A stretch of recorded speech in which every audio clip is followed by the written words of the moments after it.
आप नौकरी करते हैं तो जितने सैलरी आपको मिलती है आपके उसके हिसाब से गवर्नमेंट को टैक्स दे देते हैं। अगर आप एक बिजनेसमैन हैं तो आपको जितना फायदा होता है आप उसका उतना प्रतिशत गवर्नमेंट को टैक्स दे देते हैं। बहुत ही सिंपल है ये। यानी कि अगर आप जितना ज़्यादा कमाते हैं उतना ज़्यादा आप गवर्नमेंट को टैक्स देंगे, अगर आप कम कमाते हैं तो गवर्नमेंट को कम टैक्स देंगे, और अगर आप कुछ नहीं कमाते तो गवर्नमेंट को कोई टैक्स नहीं देंगे। दूसरा होता है डायरेक्ट टैक्स, यानी कि आप जो गवर्नमेंट को डायरेक्टली नहीं देते हैं, देते आप ही हैं, आपकी जेब से ही जाता है, पर आप डायरेक्टली नहीं देते, इसलिए आपको कई बार समझ में भी नहीं आता। ज़्यादातर आप एमआरपी पर ही ध्यान देते हैं कि उस वस्तु की कीमत कितनी है, आप ये ध्यान नहीं देते कि उस पर कितना प्रतिशत टैक्स लगा हुआ है। अगर आप ध्यान देंगे तो कई बार उस वस्तु पर 25% तक टैक्स भी लगा हुआ रहता है। ये आप ही देते हैं, ये आप ही की जेब से जाता है। इनडायरेक्ट टैक्सेस कई प्रकार के होते हैं, जैसे service tax, entertainment tax, VAT, custom duty etcetera. अगर आप बिजनेस ओनर हैं तो आपको इन सभी टैक्सेस के बारे में पता होगा। अगर आप सैलरीड हैं तो शायद आप ये सारे टैक्सेस के बारे में ना जानते हो। अब जीएसटी में क्या होने वाला है कि ये सारे इनडायरेक्ट टैक्सेस की जगह अब सिर्फ जीएसटी ही रहेगा।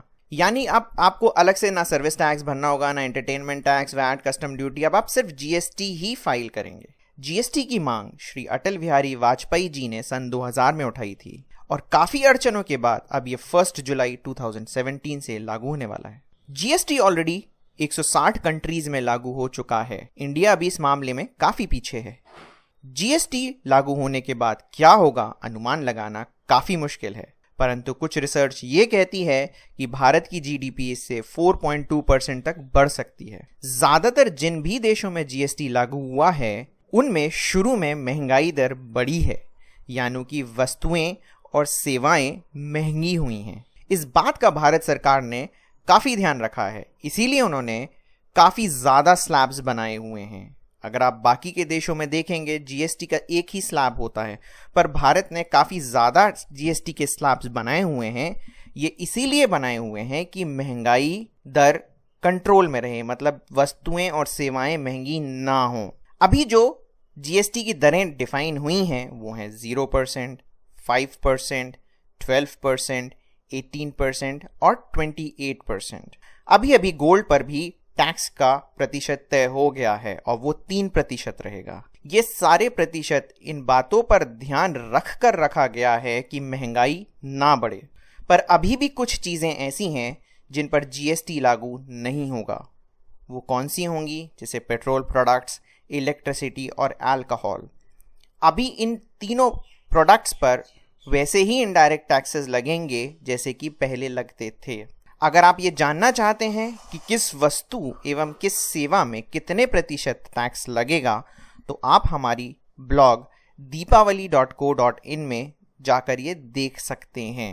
आप जब जीएसटी इन हिंदी डालेंगे गूगल में तो हमारी वेबसाइट deepavali.co.in आपको मिल जाएगी। आप डिस्क्रिप्शन बॉक्स में भी जाकर दीपावली के लिंक पर क्लिक कर कर ये सारी डिटेल्स देख सकते हैं।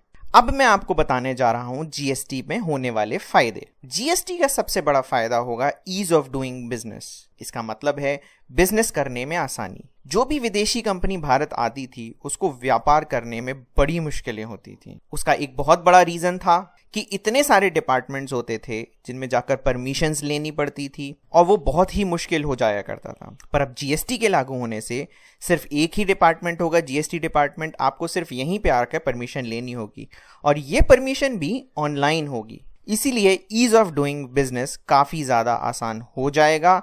इससे काफ़ी ज़्यादा विदेशी कंपनियों के भारत में आने का अनुमान है। पहले जो व्यापारी थे वो काफ़ी परेशान रहते थे क्योंकि काफ़ी डिपार्टमेंट्स थे, हर जगह अलग अलग रिटर्न्स फाइल करने होते थे और वो सारे काफ़ी कॉम्प्लिकेटेड थे। और सिंस सारे डिपार्टमेंट की इंफॉर्मेशन सारे डिपार्टमेंट्स को नहीं होती थी, इसलिए टैक्स की चोरी भी बहुत होती थी। जीएसटी में एक बहुत ही अच्छा प्रावधान है इनपुट टैक्स क्रेडिट का, जिससे कि बिजनेस ओनर्स को अब टैक्स फाइल करना मैंडेटरी हो जाएगा और टैक्स की चोरी काफ़ी कम हो जाएगी। टैक्स की चोरी अगर कम हो जाती है तो भारत सरकार के खजाने में काफ़ी पैसा आएगा, जिसे वो भारत निर्माण में इस्तेमाल कर सकते। जीएसटी के लागू होने से कुछ समय तक कुछ चीज़ें महंगी हो सकती हैं, कुछ सस्ती हो सकती हैं, परंतु 1 साल के अंदर सब कुछ नॉर्मल हो जाएगा। दोस्तों, अगर आपको ये वीडियो अच्छा लगा है तो प्लीज़ आप हमारे इस वीडियो को लाइक करें और हमारे चैनल दीपावली को सब्सक्राइब करें। नीचे एक लाल बटन दी गई है सब्सक्राइब की, आप उसको क्लिक कर कर हमारा चैनल सब्सक्राइब कर सकते हैं। एक सब्सक्राइब बटन के सामने एक घंटी भी बनी होगी, अगर आप उसको क्लिक करते हैं तो हमारे आने वाले सारे वीडियो की इन्फॉर्मेशन आप तक पहुंच जाएगी और आपको सारी इन्फॉर्मेशंस मिल जाएगी। थैंक यू दोस्तों।